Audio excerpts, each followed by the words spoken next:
In my last video, well, before I get on to that, we got another ISP instead of the one that we had for several years. So now I'm back up on the internet. But my last video that I did, I am uploading it, or will be uploading it, and I recorded that last night because I wanted to talk about the media and how corrupt they are, and a little bit about that Biden interview with Stephanopoulos. And I did that outside because I didn't have the internet. But I made an error on there that I really, it's pretty fairly egregious, and I need to correct it. But I didn't want to do what I talked about last night because I went through a long spiel about the access and how important that is to our Beltway mob. But I mentioned that about the head of the New York Times, and I used the wrong name. I don't know where the hell I got that name, and I knew better, but I didn't have access to the internet to look it up, and I have to correct it. So anyway, it's the Sulzberger family, the Ochs Sulzberger family, that has controlled the publishing or ownership of the New York Times since around 1893. And so obviously the current publisher, he got to where he is on the basis of merit, just like his father did, just like his grandfather did, just like his great-grandfather did. And he thinks, you know, typical of men especially, who think they got to where they are on merit, they think the world owes them. Now, I'm being sarcastic. Of course this guy never got to where he is on merit. But I looked up his family tree, old Sulzberger. And first we have Cyrus Sulzberger, and he was an American merchant and philanthropist. And anyway, he lived a while, and he was the daddy of, let's see, he wasn't the daddy of, well, he was the daddy of this guy, who was a publisher of the New York Times from 1935 to 1961. But it was the Ochs family. Where the hell is that at? Son of a bitch, if I want to look it up. Ochs.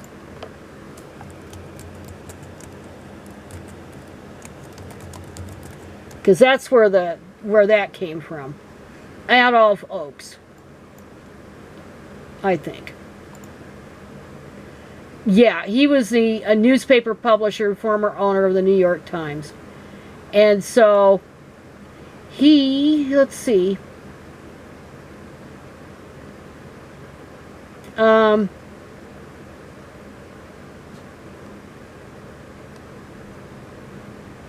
Yeah, in 1896, at the age of 38, he was advised by the New York Times reporter that the paper could be bought at a greatly reduced price due to financial losses and a wide range of competitors. So Ochs bought the Times, and so he married, I think, was it the Sulzberger?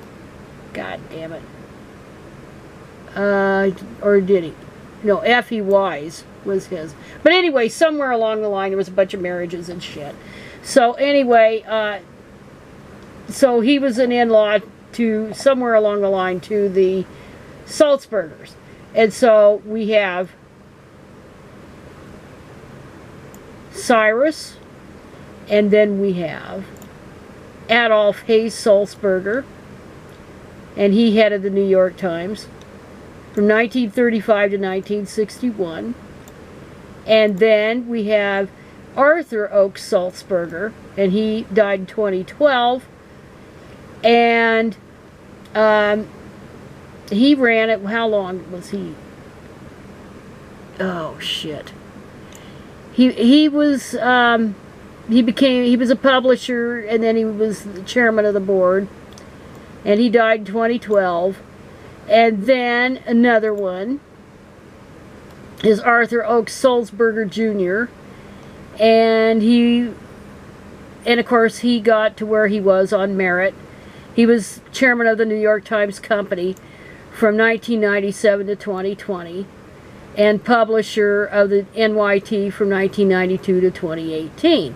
And then, oops, wrong one. They all have similar names. A.G. Sulzberger. And this is the one who's throwing a hissy fit about Biden and Biden's age, because his poor little feelings were hurt.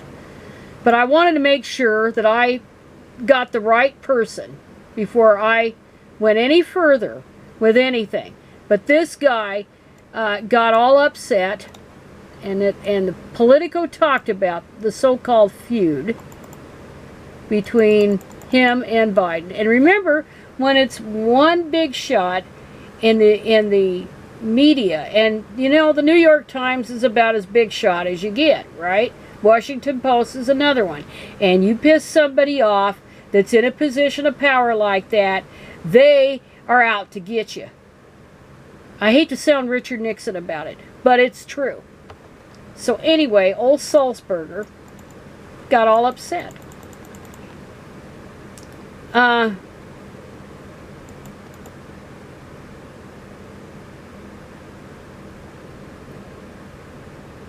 When news broke one Saturday night, March 2023, that President Joe Biden's nominee to lead the FAA was withdrawing, Mark Walker was the reporter on duty at the NYT Washington Bureau.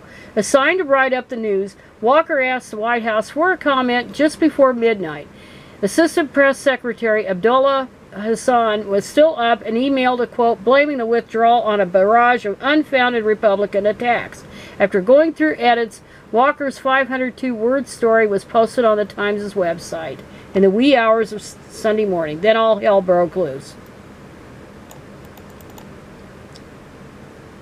Hassan, who has since left the White House, had offered the quote to Walker on background source to an administration official. Walker, not a member of the Times'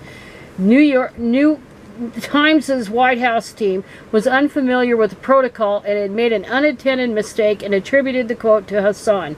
When officials in the press shop called him Sunday morning about the mistake, they asked to speak with White House editor Elizabeth Kennedy, but the number he gave them was the cell phone to Elizabeth Bullmiller, the Times' Washington bureau chief, and she's another piece of work. Bullmiller, who was away from Washington visiting family, received a call from Emily Simons, a White House deputy press secretary who had actually written the statement. According to three people familiar with the conversation, Simons asked that Hassan's name be removed and the quote attributed to a nameless official. Bullmiller, who expressed dismay that the issue had been escalated to her level, was reluctant to alter a story that had already been online for over 12 hours. Oh, Jesus. No fact-checking.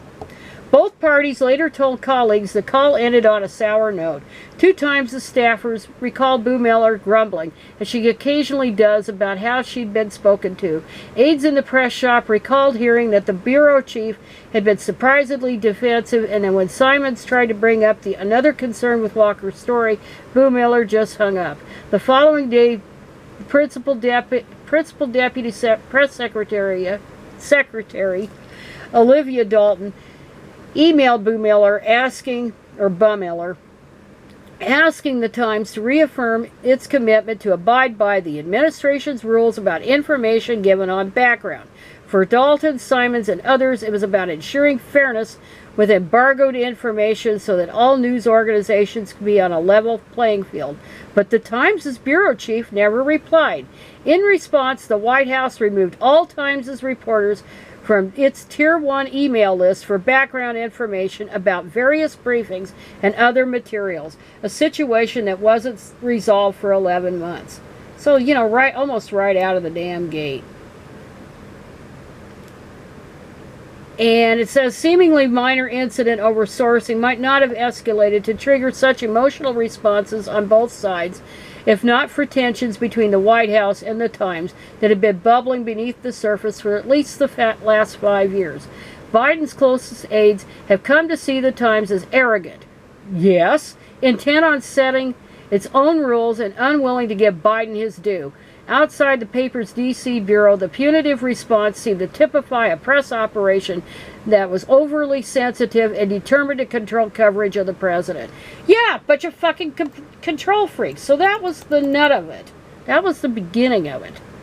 And according to interviews, I'm not going to read this whole damn thing, but according to interviews with 24 people on both sides who were granted anonymity to discuss a sensitive subject, the relationship between the Democratic president and the country's newspaper of record, for years the epitome of a liberal press. Oh, ask Bill Clinton about it. Ask anybody about it. In the eyes of right-wingers, remains remarkably tense, beset by misunderstandings, grudges, and a general lack of trust. Complaints that were long kept private were even spilling into public view, with campaign aides in Wilmington going further than their colleagues in the White House, and routinely blasting the paper's coverage in emails, posts on social media, and memos.